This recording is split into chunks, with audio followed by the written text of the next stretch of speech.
Hey, what is up guys? It is your boy Speed here, and today I'm going to be talking about 5 heroes I hope get buffed in the next patch. Obviously the patch is coming soon, I hope it's coming soon. But these are 5 heroes that I think have been, neglected for a while. It's sort of like that middle child who gets no love from his parents, so he becomes a, massive introvert, and these are those heroes. So let's get into it. Smash the like button and subscribe to help our channel grow. Also, gameleap is still 50% off, yet it's about over. So if you're contemplating, you're on the edge, I recommend you take the leap of faith, alright? Gameleap is extremely worth it. It's 50% off right now. There will never be a better deal, I think. And let's get into the video. Alright, so the first hero that I hope gets buffed is DAZZLE. DAZZLE is actually one of my favorite heroes, just in general in Dota, and the reason why he's one of my favorite heroes, and a hero I will often recommend to players if they're getting into the position 5 role, is because the hero is actually very versatile. Now you might be saying, well, Speed, why would you recommend a hero that has seemingly been awful for a while now? Well, the thing is, DAZZLE is actually fairly decent in low Marmar games. After all, most save heroes are generally just being able to keep people alive or stay alive yourself,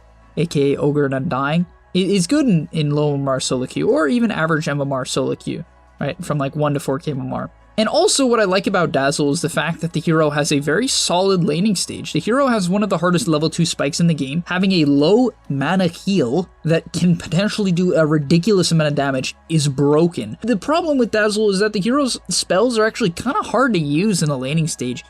They're a bit clunky. I'll be honest, like, what do you guys think? Do you think DAZZLE spells are clunky? I think people are just kind of bad at the hero, because if you get good at DAZZLE, what you'll begin to notice is that if you hit heal bombs consistently while managing to heal your carry at the same time, you're going to have a very hard time losing the lane. You're probably going to win the lane. Also, once you hit level 3, if you get good at attack moving, yes, I hope everyone knows what that is at this point. If you don't, well, you should really look it up. But attack moving, it's so brutally good on DAZZLE, and for that reason, I love the hero. Now, I also want to talk about items quickly on this hero.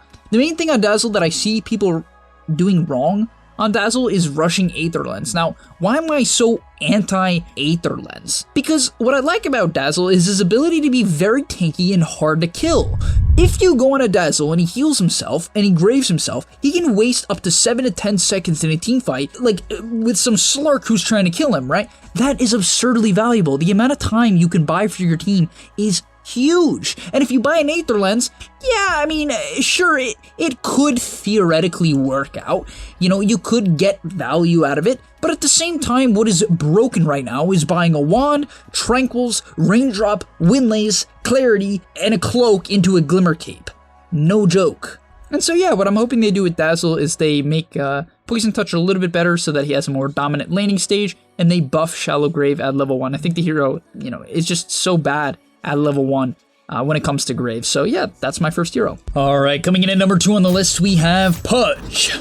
Yes, you heard me correctly. I actually do genuinely want PUDGE to get buffed. I do. I mean, this is one of those heroes that everyone likes playing. Now, not everyone likes having it on their team, but I think the reason why not everyone likes having it on their team is because the hero has been theoretically bad for a while. I do just want to put on the table before I get into my points that PUDGE has a fine win rate. I feel like people are like, oh, I have a PUDGE on my team, I've lost. No, you're actually probably fine. In fact, in a lot of brackets, the hero has an above 50% win rate, which technically means the hero is somewhat good. So if you think you're losing your pubs because you have a PUDGE on your team, well, you're kidding yourself. But I do want to see this hero much more viable, especially within the pro scene, but definitely within pubs as well. What I hope they do is they make him a better core again. I love the idea of core PUDGE. I wish they didn't take away his regen for Flesh Heap. I feel like that was kind of a bad decision by Valve. Maybe you guys could disagree with me on that. You can tell me in the comment section down below.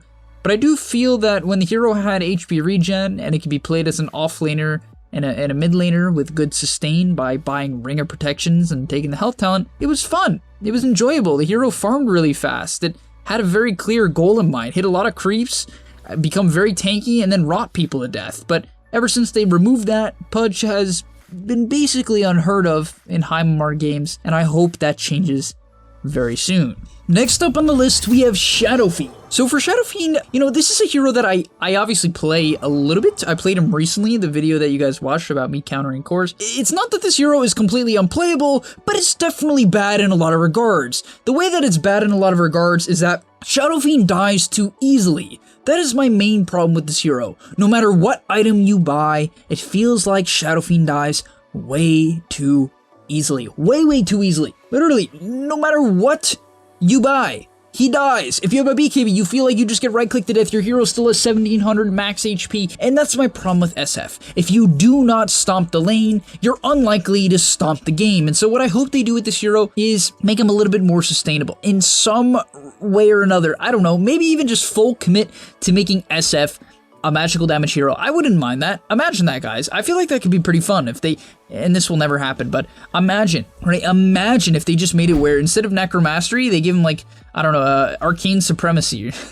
And instead of having Presence of the Dark Lord, they give him like a mana regen ability. I don't know. But it would be pretty funny. Like things like that. That is what I wish they would consider in Dota. Would it make some people mad? Yes. But I think in the long term, if they just did changes like that, where they completely revolutionize heroes, it would be fun overall, right? It would be confusing, but fun overall. Maybe confusing in the short term, but you know, hey, that's what I love about Dota. Experimenting, trying out things, making sure that we can enjoy Dota 2. Next up on the list, we have Storm Spirit.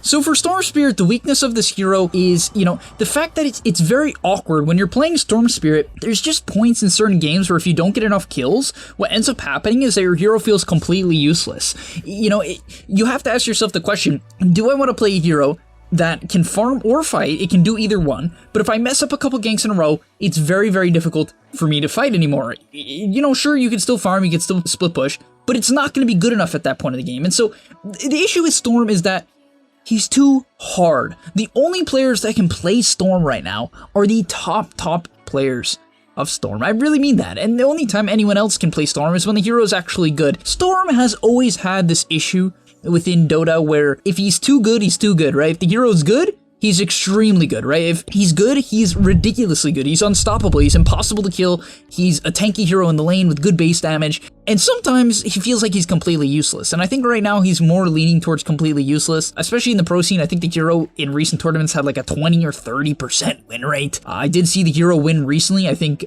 what was it? Bud Golems beat Nigma with Storm. I even might make a replay analysis of that game, that Storm player for the gameleap website. But yeah, I hope they buff Storm. I hope they make it where he's just a little bit better in the mid game, maybe farms a little bit faster. Nothing crazy, because once again, you don't want to push him overboard. Storm can really go crazy if he's just even slightly overbuffed. And last, but certainly not least, the hero that I hope to get buffed is Lion. Yes, I think Lion is, well, it's actually a hero I just made a video on, but it's a hero that gets a bad rep, very similar to PUDGE. Even though these heroes have fine win rates, it's not like Lion has a 30% win rate, and every time you have a position 5 Lion, they feel are actually useless. They're probably not. In fact, they might be useful to a large extent, more so than you may even have originally thought. But the thing is, Lion in a lot of games, especially if played around in the laning stage well, can be very underwhelming and die very easily. The hero is slow, it has 1 armor, low base damage. You know, Impale is a very strong level 1 stun. It is. It's a low cooldown, pretty high damage, good duration. It is, but that's all Lion has going for him. Honestly, in my opinion, that's about it. Finger is clunky. I think if I was to change Lion, and for the next patch, if I want to make this hero fun, what I'm going to do is I'm going to make Finger cooldown 120 seconds to level 1. And I know that sounds crazy. Maybe that's even broken. After all, he would be able to just get so many finger stacks over time and have significantly more impact. But at least the hero would be, more enjoyable to play. And I wouldn't mind that. If Lion is broken for, let's say, a week with this new cooldown, that's fine. They could always just revert it a week later back to 140 seconds or 160 seconds. Who knows? That is just what I wish Valve would start doing. Experimenting with various changes. Even if it is something, a little bit crazy here and there. I feel like crazy would be good for Dota. You know, so many of the players have been playing for 10 years. The only players that maybe this wouldn't benefit is a pro team or a couple pro teams that are in a tournament at the time. But if Valve, places the patches around the tournaments, the major tournaments, it shouldn't be that big of a deal. In fact, I think often pros should just adapt to the changes. It's not like, they can't do that. They're pros. They spend all their time on Dota. They're always learning the game. Sure, they are developing strategies around the current meta, and therefore patches can throw them off. But I think giving Lion a couple of buffs is not too bad. So all in all, the 5 heroes I hope get buffed next patch are DAZZLE, PUDGE, Shadow Fiend, Storm, and Lion. I want you guys to leave your list of 5 heroes you hope get buffed in a comment section down below. And no, you can't just pick your favorite heroes. Otherwise, I would have picked Veno Jungle, Nature's Prophet, Viper with a pipe, and yeah, Timber and Storm, but I didn't do that. I'm an honest man. Oh wait, I did put Storm. Okay, Storm is one of my favorite heroes. Maybe I was a little bit biased, I don't know.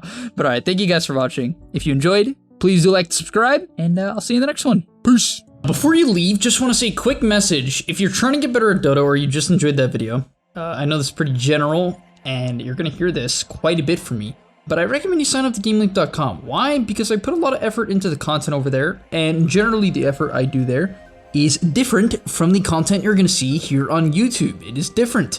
In fact, I usually go a lot more in depth on topics or into niche topics that help you get to the next level even faster. Because on YouTube, I often have to keep it more mainstream, and that's even why I'm putting it at the end of this YouTube video. That's why this is at the end, because a lot of people just watch 5 minutes, they skip through just for like the dopamine spike. But if you are interested in actually getting better at Dota, I recommend you go to the description down below, get your discount right now by clicking the link, sign up, use the discount code that you're going to see there, and I hope to see you there right now. So click it, and yeah, thanks for watching.